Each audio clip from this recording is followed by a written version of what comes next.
Good evening, humans. Tyrannosaurusmoth here, and tonight we're taking a look at the Godzilla Ultimates Heat Ray Godzilla 1989 figure from Super7. Let's do this.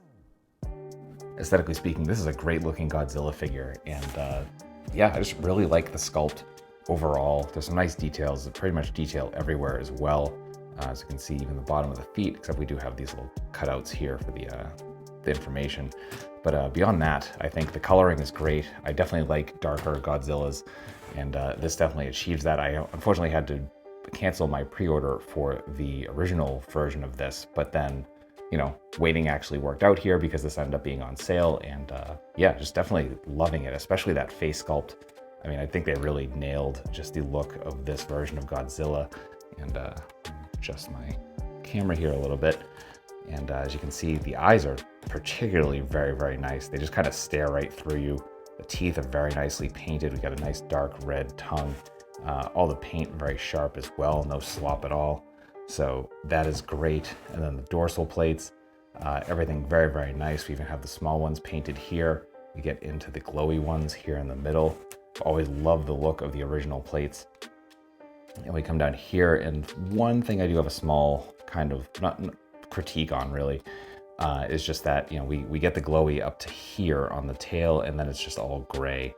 And yeah, I can understand why they would do that. Obviously, glow-in-the-dark plastic slash glow-in-the-dark paint is going to cost more, and if they went the length of the tail, it'd probably cost a little bit more. But it is sad to see that it kind of stops there and doesn't go all the way up.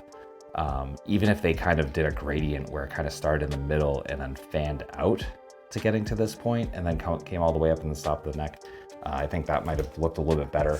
But you know, as it stands, it's still very nice, especially that glow-in-the-dark plastic they used. I mean, you know, no one does it like Super7 in that regard, and really just happy to have it.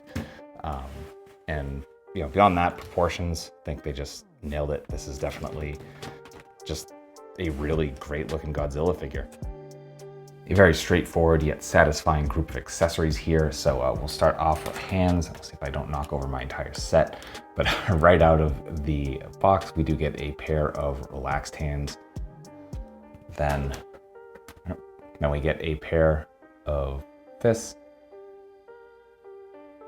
And then finally we get a pair of posed kind of clawing hands. And the sculpts on these are slightly different.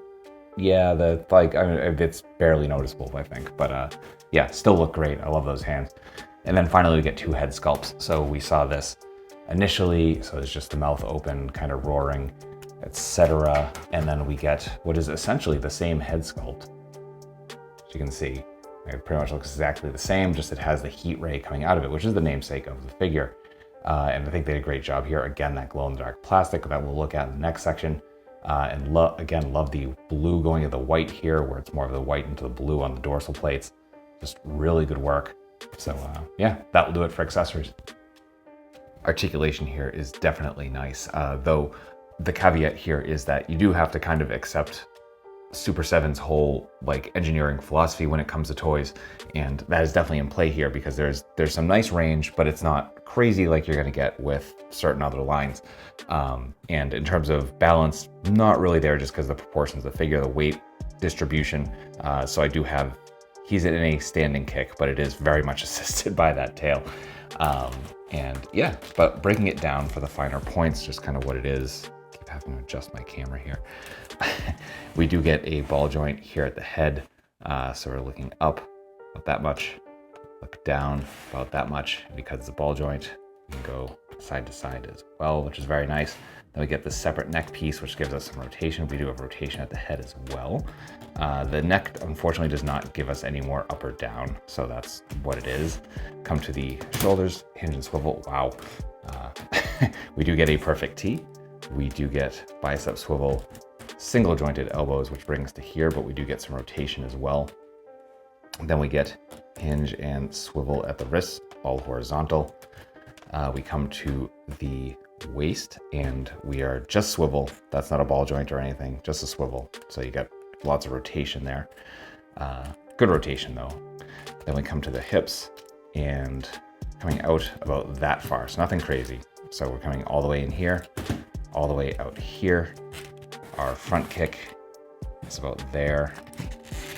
I can bring it back and it kind of rotates out as you see, and we're pretty much stopping there. So there's that. Then for the knees, we can straighten all the way out. And then we get about 3 clicks and we're coming to here. So not quite 90 or anything like that. We're just, that's our kind of our basic standing pose. We do get rotation at that joint as well. Come to the feet and our point is about there. And our forward is actually very, very generous. So that's nice. And we get some nice rocker as well. So that's cool. We come to the tail, and I forgot to mention this in the aesthetic section, but I really don't like the separation. I don't know why they had to do that. I mean, to give it more range, I'm assuming, but like, it just doesn't look good at all. That's kind of sad. But you can see we do have a lot of ball joints here. So we have one here, one here. Actually, I think it's every single segment. So, you know, we get a lot of potential going on here, but side to side is about that.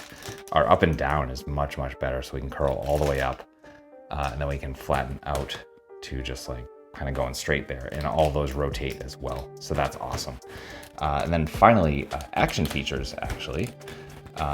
Again, this is the whole gimmick here, is that it's glow in the dark, and no one does glow in the dark like Super7. That is absolutely a selling point here.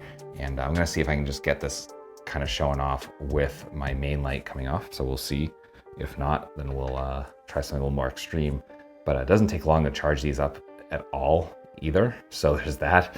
And trying out the light. And yeah, actually my other light's kind of screwing with this. So give me 1 second and we're gonna look at this with like total darkness. And here is our glow in the dark. And as you can see, it is pretty bright. This is very dark in the room right now. And these are very, very bright. They're showing up really good on my viewfinder, at least at the moment. So yeah, here's the head with the heat ray, and then the dorsal spines just very, very nicely glowing. So that will do it for articulation and action features. Getting into size comparisons, here he is with a Sofubi Godzilla, SH Monster Arts, NECA, and Mezco 5 points. With some other Super7 Ultimates. With some Hasbro and some Mattel. With some imports. With some other monsters. Finally, with an Articulate Icons Oni, and yours truly in human form as a Valorverse Action Force figure. So my final thoughts on the Godzilla Ultimates Heat Ray Godzilla 1989. Actually, now that I'm thinking about it, I don't know if I said the date right at the beginning of the video, but anyway, this figure from Super7 is that it's definitely super fun. I'm definitely a big fan of it. I know that the Ultimates Godzillas have been contentious in certain circles, but you know, I think the sculpt, the articulation, the accessories here, all very, very nice. And certainly if you're a big fan of Godzilla, I mean, there's so many companies doing Godzilla of various eras at this point that there's always something to find. And I think certainly for this era of Godzilla, this is definitely a very solid entry into that realm, especially with the glow gimmick, which is very much Super7's wheelhouse, and they do it exceptionally well. So if any of that appeals to you, definitely pick this up. And it is still available on, as far as I know, Super7's store, and Big Bad Toy Store at the very least. Might be more other places as well. So I'll have a link or two in the description if you're interested. But that being said, I hope you found this review informative and somewhat entertaining. And if you did, I hope to see you back, because I do multiple reviews a week of action figures related to tokusatsu, dinosaurs, monsters, pro wrestling, and more. So if any of that appeals to you, come on back. Let's talk just more stuff. Let's have some more fun. Let's just escape the world for a little while. And ultimately, I just hope that you are well. I hope that all of your toy dreams come true. And most importantly, I hope that you and yours stay weird, simians.